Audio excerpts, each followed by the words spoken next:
പ്രിയ സഹോദരൻ ദീപകിന് എൻ്റെ ആദരാഞ്ജലികൾ അർപ്പിക്കുന്നു. സോഷ്യൽ മീഡിയ പ്ലാറ്റ്ഫോമിൽ നിന്ന് ലഭിക്കുന്ന തുച്ഛമായ വരുമാനത്തിനു വേണ്ടി നുണക്കഥകൾ പ്രചരിപ്പിച്ചുകൊണ്ടാണ് ഒരു മനുഷ്യജീവൻ ആത്മഹത്യയിലേക്ക് തള്ളിവിട്ടത്. തീർച്ചയായും കട്ടക്ക് നിൽക്കുന്ന സുഹൃത്തുക്കളും സത്യസന്ധമായ നിലയിൽ നമ്മളിൽ എത്തിക്കുന്ന ചാനലുകളുമൊക്കെയുള്ളപ്പോൾ നമ്മുടെ പ്രിയപ്പെട്ട ദീപകിന് ഒരല്പം സഹിക്കാമായിരുന്നു.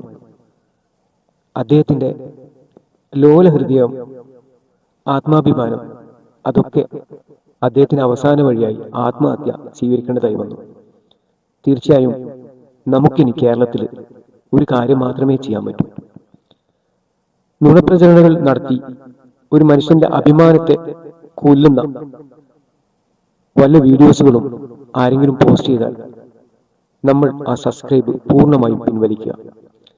നമ്മളിൽ അറിയപ്പെടുന്നവർക്കൊക്കെ നമ്മൾ ആ മെസ്സേജ് ചെയ്തുകൊണ്ട് അവർ സബ്സ്ക്രൈബ് മാക്സിമം കുറക്കാൻ നോക്കുക. അപ്പോൾ ആ ചാനലുകൾ അങ്ങനെ ഫ്രീസായിക്കൊണ്ടേയിരിക്കും. എന്നിട്ടും ചാനലുകൾ റീച്ച് ആവുകയാണെങ്കിൽ സോഷ്യൽ മീഡിയ പ്ലാറ്റ്ഫോമായ ഇൻസ്റ്റഗ്രാമിലോ ഫേസ്ബുക്കിലോ അല്ലെങ്കിൽ യൂട്യൂബിലോ അവരെ സോഷ്യൽ കമ്മ്യൂണിറ്റിയുമായി ബന്ധപ്പെട്ട് കഴിഞ്ഞാൽ നമ്മുടെ കേരളത്തിൽ നടക്കുന്ന സാമൂഹിക പ്രശ്നമായി ഇതിനെ ഉയർത്തിക്കൊണ്ടുവന്നാൽ അവരതിനെ വിശദമായ രീതിയിൽ പരിശോധിച്ചുകൊണ്ട് ആ ചാനലുകൾ ടെർമിനേറ്റ് ചെയ്യുകയും ചെയ്യും. ഇനിയെങ്കിലും ഒരു മനുഷ്യജീവൻ കേരളത്തിൽ പൊലിഞ്ഞുകൂടാ.